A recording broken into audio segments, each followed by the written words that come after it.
চলে আসেন বিরিয়ানি লাভাররা।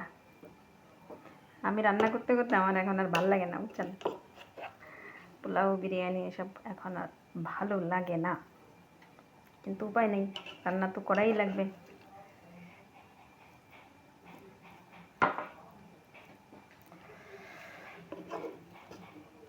যাই হোক, আমি সিন্ধি বিরিয়ানিটাই ভালো রান্না করি, বাকি আর কিছু জানি না।